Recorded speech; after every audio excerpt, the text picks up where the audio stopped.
Aloha, y'all. Thank you, Lieutenant Colonel Yaguchi, for inviting me to participate in your Veterans Day program this year. I'm so sorry that I'm not able to attend the event in person. I really wanted to be there with y'all today.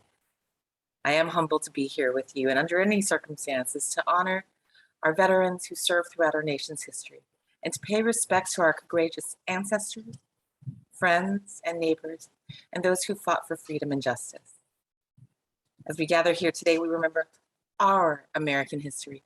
We remember the men and women who served valiantly in the 100th Battalion, the 442nd Regimental Combat Team, the 522nd Field Artillery Battalion, the Military Intelligence Service, the Women's Auxiliary Corps, and the Army Nurse Corps during World War II. We remember those who served in Korea, Vietnam, Afghanistan, and Iraq. We remember those who served, whether it was abroad or here on the home front, these brave men and women who served our nation when it mattered the most, answering the call of duty and inspiring many of us today to be in service in love of our great nation. We remember those still unreturned or still missing in action. We remember the families of all of our veterans and thank them for their service and sacrifice as well. I'm here today as a Yonsei, a proud fourth-generation Japanese American. I grew up in Hawaii, where the heroism of the 100th Battalion was either taken for granted or not spoken of. I was also raised centered around the notion of Okage-sama Day. I am who I am because of you. We are who we are because of them. I personally had many people in my family serving in World War II. Like many, they rose to defend and serve this great nation.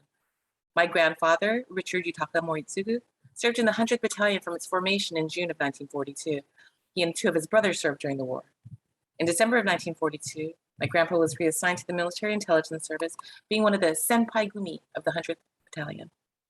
He served in the Saipan and Okinawa campaigns and was awarded the Bronze Star for his service in the Pacific. My great uncle, Masato Nakai, or Uncle Curly, served with the 100th Battalion in Europe and was awarded the Medal of Honor. By the way, the town square that he held in the village that he liberated in southern Italy is now named in his honor. His brother-in-law, my uncle Haruto Ronald Kuroda, another 100th veteran, was awarded the Distinguished Service Cross in a separate action in Italy. Uncle Kuroda's younger brother, Robert of the 442nd, was awarded the Medal of Honor posthumously for his action in France. Now, at the same time, my great-grandfather and great-great-uncle were arrested and imprisoned at Honolulu in Hawaii. My great-great-uncle was transported to a New Mexico incarceration camp for being a leader of his fishing village in Kaneohe, Hawaii. And it's this juxtaposition where the most distinguished service members were fighting and some even dying for our country is seen side by side with the incarceration of our elders from the same family and not being charged with a crime. And these are the shoulders that we stand on.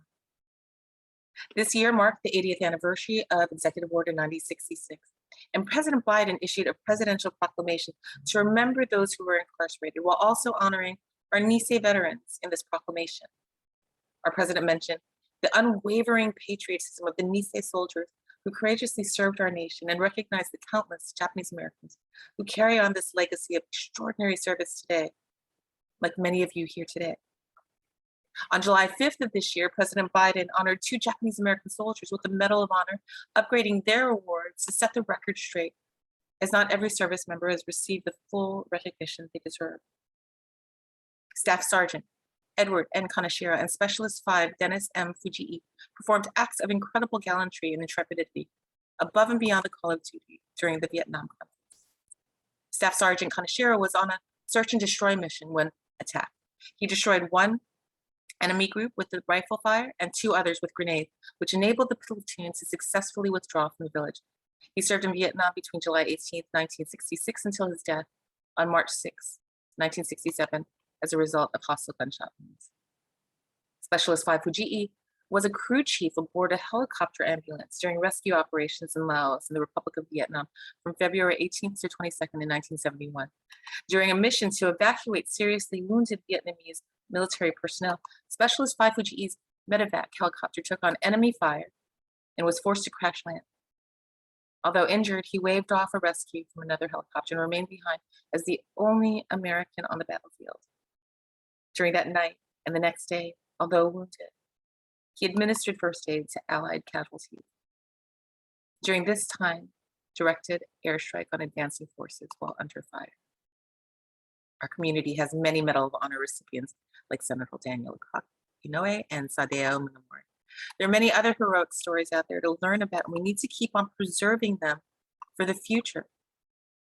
Earlier this year, President Biden signed the Amache National Historic Site Act, designating the Amache site in Grenada, Colorado, thereby preserving and protecting this Japanese American incarceration camp from which nearly 10% of those incarcerated in Amache enlisted into the military during World War II.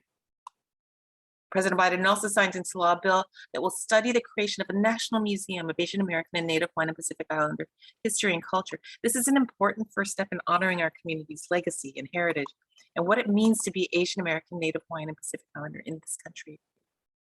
This museum will be a place to capture the courage and character of the people we are honoring today.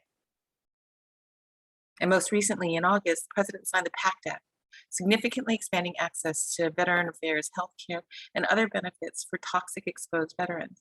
This historic new law will ensure that veterans can receive high-quality healthcare, regular screenings, and services related from exposure during military service, including those from burn pits, radiation, and Agent Orange.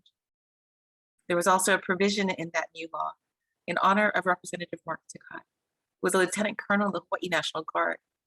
With the Mark Takei Atomic Veterans Healthcare Parity Act of 2021, this provision will extend healthcare eligibility to veterans who participated in the cleanup in the Marshall Islands.